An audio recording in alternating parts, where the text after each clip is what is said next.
all for taking the time to be here this evening. It truly means a lot to me personally that you're all here for the first ever live LinkedIn Heroes interview, which I'm extremely excited about.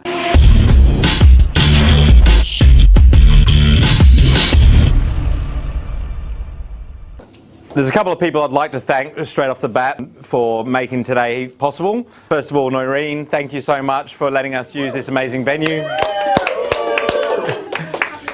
I'd also like to thank my partner in crime, Andrew, who none of this would be possible without as well. Exceptional videographer based here in Melbourne. If any of you ever need any video work done, Andrew's your man. And also our guest tonight, who will be interviewing very shortly, Sam.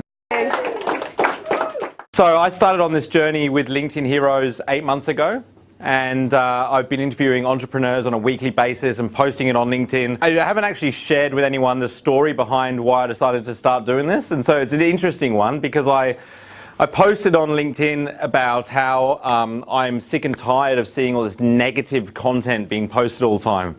And it was one of the most engaged posts I'd ever done. A lot of people jumped behind it and said, yeah, I'm sick of seeing all that rubbish as well. And then this guy sent me a private message and he said, yeah, Nathaniel, it's all very well you posting like about, you know, people posting negative content, but what are you actually doing about it? And I thought, what a prick. and then I slept on it and I was like, do you know what? I was lying there in bed the next morning and I thought, the guy's got a point. You know, he's right. What am I actually doing about it? And so I thought, this is a way that I can create some positive content for people that are looking for a bit of motivation, inspiration, and to hear some stories from entrepreneurs that have done something meaningful with a career, not necessarily just been successful and, you know, making lots of money and all that sort of stuff, but done something that's impactful. And so we started off, we interviewed Beni Doolan as the first guy. We got a lot of positive feedback. I was really happy with the way the interview went, and we went on to interview some of the entrepreneurs that I respect the most. And 8 months later, we're here, we've got Sam, who's, you know, an example of that. I listened to your podcast on the mentor list, which I found really inspiring, and that prompted me. And, you know, David Lewis, who interviewed you, was also on the show, so it's opened a lot of doors that way. Before we do get stuck into the interview, I just want to give you a little bit of my insights as to what's going on in the social media world and LinkedIn specifically as a marketing tool. So I started a business called Bibby Consulting Group 7 years ago that specializes in LinkedIn marketing. And at the time, I wasn't posting any content. I was generating over 100 leads a month through LinkedIn, wasn't posting any content. It was only up until maybe 3 years ago that I started posting content. It was all through direct messaging. So I'd find prospects that meet the criteria of my ideal target client, and I would connect with them, and I would send them private messages to set appointments.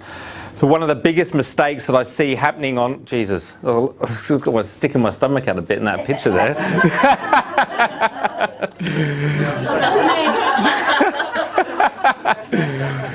Jesus, maybe I need to vet some of these photographs.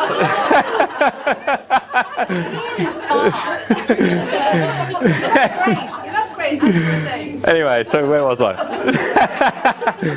I had to draw attention to that, of course. It's typical. So one of the biggest mistakes I see content creators making, and I know a lot of these content creators, whether it be on Instagram, they may have like 1 million followers on Instagram and can't pay their rent because they're not turning into a return on investment. And I'm seeing a lot of this on LinkedIn. I'm seeing a lot of people with a lot of followers, a lot of comments, a lot of engagement that literally aren't turning any of it into return on investment. You see somebody who's got a lot of followers and who's got a lot of likes and a lot of comments, you think, geez, that's the secret. He's making lots of money. I've got to do that as well. And then you get there and you realize it's not the answer.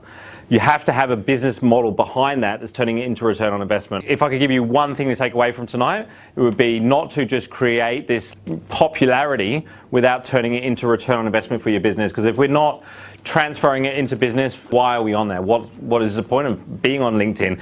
You're probably better off going to networking functions and hitting the phones and knocking on doors. That being said, LinkedIn is over 600 million members now. It's growing at 2 members per second. It's been bought by Microsoft, so all of those Microsoft tools like Outlook and Word and Excel and stuff are starting to integrate with LinkedIn, which is giving them economies of scale. If we follow what's happened on Facebook and we follow what's happened on Instagram and we follow what's happened on YouTube to some extent as well, at the moment you can get a huge amount of organic traffic and organic traction on LinkedIn. That will not last forever. That will change.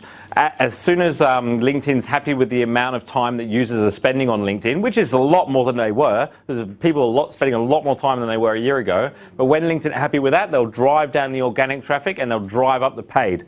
There's a good chance that you'll be able to sponsor personal profile posts, but at the moment you can, Gary Vaynerchuk said recently in one of his videos that LinkedIn's one of the biggest opportunities for organic traffic at the moment. I couldn't be more bullish on LinkedIn. When you're posting on LinkedIn, that won't last. So like at the moment, I just think volume is really important. I try to post every day if I can, with the help of my media ninja, Andrew Morrissey, of course. I think first and foremost, you've got to remember that you don't own your audience, because it'll all depend on the ability to reach them. If the algorithm changes and it's like, okay, that's like Facebook, now you can only reach 5% of them without sponsoring a post, then you could have built up 100,000 followers and all of a sudden, what are they worth to you? Having a paid component also means you can scale a business. If you spend $100 and you get $200 back, that you can spend $100,000 and get $200,000 back. So I like that side of it. It's good because you can measure results and you can scale accordingly. At the moment, it's just really dependent on how good the creative is and where it leads from there. But the LinkedIn's missing out on a huge amount of revenue because it's not giving personal profiles the ability to be able to sponsor their posts and amplify their reach. At the moment, it's all done through company pages. So the businesses that are spending money on LinkedIn are these big corporates, like they can afford to spend $100,000 a month on advertising, and all of the entrepreneurs and the smaller businesses aren't spending money, because why would they? They can get more of a reach through the organic traffic that they post through their personal profiles, which they don't need to sponsor. So that will change. LinkedIn's, when they started, I saw their business plan for the second round of capital raising, and it was like, okay, we're going to create this database of CVs, and recruiters will use it to find talent. There was no mention of salespeople or marketers or entrepreneurs or anything like that in the second business plan they did. And so as LinkedIn grew and then people started using it to find clients and to market their businesses, they're like, oh, okay, wow, yeah, there's actually a whole nother market on here which we haven't catered for. And so they created things like Sales Navigator, where you can pay to message people you don't know, emails like they're called. And so I was like, oh, that's cool. Like, I would like to message people I don't know. That sounds like a really good alternative. I bought the recruiter license. I got like 15,000 emails, I think it was. And I tested it over a 12-month period. And I found if my message was really good, like really on point, it was a really well-written message, I'll get 2 to 3% conversion rate, which is pretty similar to what you get in email marketing, right? Whereas if I find somebody, connect with them, and then send them a message, which is free, I get a 15% conversion rate. So at the end of 12 months, I had 5,000 emails sitting there which I didn't use, and I said, no, I don't want to renew. I'd rather use LinkedIn for free, and I'm going to get a much better conversion rate. And that's what all of our clients have been doing as well. So what I'm telling you is LinkedIn has really not foreseen that there'd be all these salespeople and marketers using the platform. So they're playing catch up. They're playing catch up because they want to monetize that market. And so I don't think that it'll be easy in a year's time as it is now to connect with people you don't know. I just think that opportunity will pass us by real quick, because LinkedIn will find a way to monetize that. So I think the opportunity at the moment is organic traffic through posts. I think it's connecting with people that are in your target audience, in your second degree network, so you know the same people you do, and generating return on investment through direct messaging. That's my 5 cents on the social media industry. We're going to take a quick break. I'm going to get Sam mic'd up.